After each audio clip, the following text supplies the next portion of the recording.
and good day. My name is Devika Kopiker, and I'm your host for Community Chat. Welcome.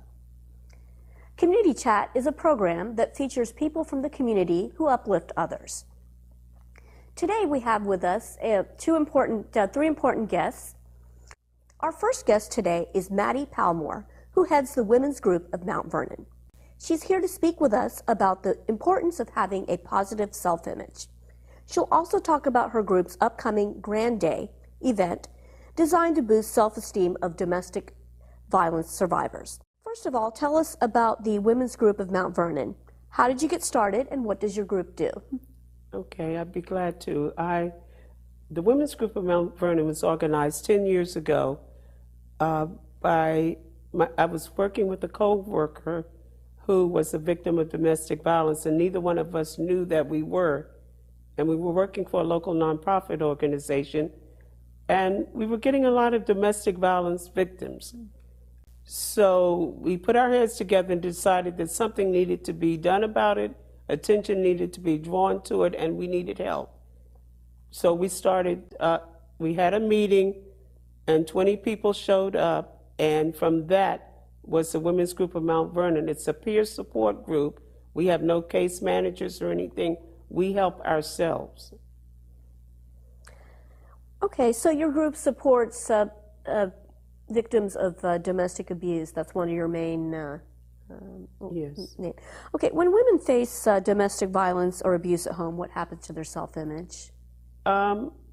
It's very low because they feel like they're worthless and not able to continue. We've had some women that would actually end up we've had to refer to counseling and things like that. What other situations can contribute to people losing their self-esteem? What does your group do to help boost this?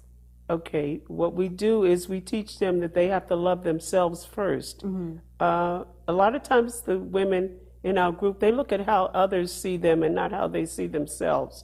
So our goal is to let them know that they can love themselves. And like our theme is, I love myself, I know I'm grand. The women's group is a place for friendship, and it offers space for healing. Okay, so it's a group for healing and friendship. What about confidentiality? They're in situations, they're usually scared. Their abusers tell them, don't tell anybody. What do you do to maintain confidentiality, make them feel safe? We try to get them in a safe house. Confidentiality is very important because a lot of times my co-founder and myself, we've had to put them up in a hotel if we were not able to find shelters.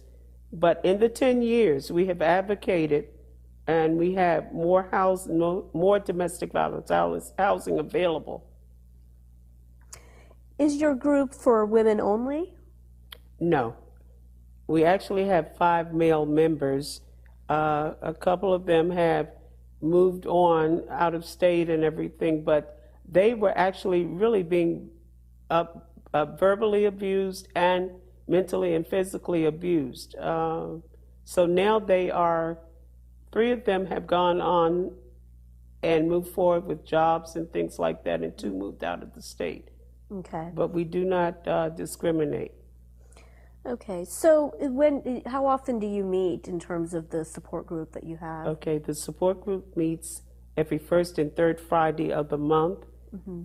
And we meet at a safe place because a lot of times perpetrators follow the victims. Mm-hmm. So we meet at a safe place.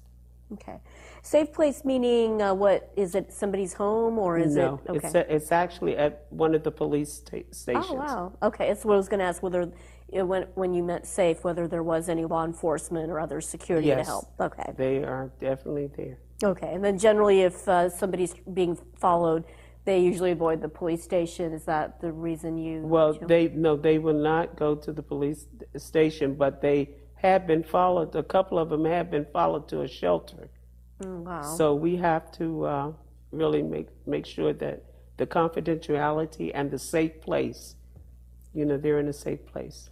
Any other information about the women's group of Mount Vernon? Yes, we offer, like I said, a place for friendship, and Space for Healing. We do a team effort to help these survivors succeed in what they do. We've offered job counseling, job training. We do more of an information and referral service. Anything that if they want to go back to their perpetrator, because we're not a group that will do male bashing and tell the women they need to leave their husband. If they can work it out and there's no more abuse, then we're able to help them to do that. We partner with several county agencies, the police department, victim services. Verizon has given us donations to help the women. We even received an award from Queen Latifah. Oh, wow. And that kept us doing Grand Day for 3 years. Okay. What is a Grand Day? You said that you had some special event. Could you tell us more about Grand Day and what that's about? Grand Day is a pampering day for the ladies. They're offered a full day of services. They get workshops on financial literacy, job training, and different things like that. This year, and we've been doing it, this is our 10th year. This year is going to be a little bit different because we're going to bring some of the survivors back.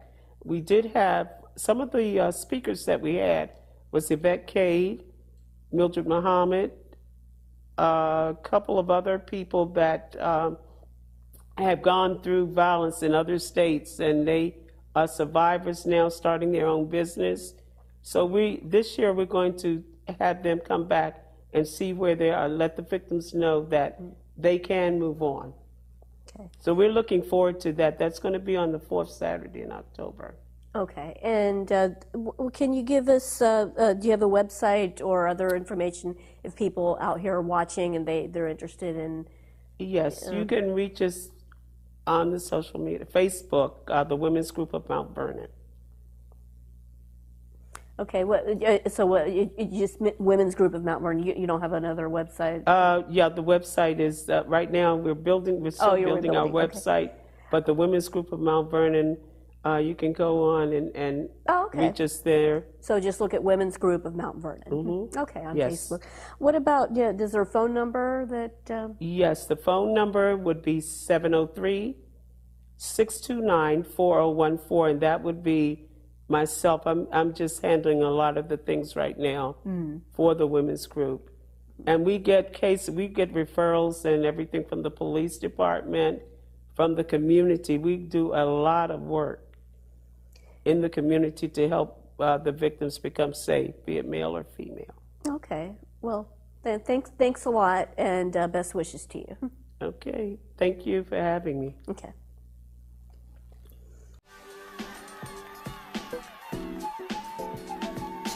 God delivered me out of situations relating to domestic abuse and violence. He can and will bring you out. You got to want to come out of situations. Get a copy of the book, because you don't know what someone is going through in their life. They might not tell you, because we often keep it a secret. We don't want to discuss it with them. We want to give people this image of everything is okay. You know, when they see me, I had a smile on my face all the time. But inside, I was hurting. Because I know the situation I was in when I went home. I often hid it from my kids, because most of the abuse went on with me. My kids was not around. So I often hid it because I didn't want them to be involved in that. I came up, and when I was in middle school, around 13 years old, I related to fighting all the time.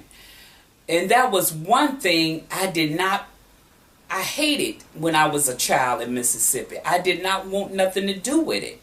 But that's what I found myself doing, fighting, angry, you know, for no reason. But I know it was because I I wasn't I hadn't been delivered from all that as a child.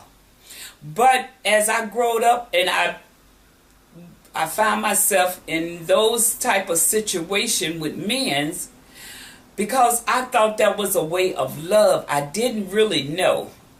But as I grow older, I had to find out, when God delivered me, He showed me all that stuff was not of love. Love is good.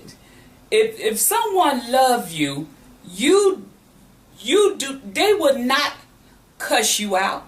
They would do anything for you. It's not nothing if a person loves you, whether it's a man or a woman. If they love you, love is a good. It does not hurt. And some of us have it that we think if a person don't hit us or cuss us out, they don't love us. That's their way of showing love. But no, it is not. If you find yourself in a situation like that, get out of it. Leave it, because it only get worse. In this book of Breaking the Chain to Mississippi, I added prayers. Prayers that can help you be delivered. Prayers that can help you know the goodness of God. Prayers that can make you feel like you love. Release some of the pressure from you. Someone going through something and they're not talking about it. Get them a copy of Breaking the Chain to Mississippi. Let them, maybe they will open up after reading the book. Because I have had people who have read the book, they have opened up and want to talk about it, because they find themselves somewhere in that book.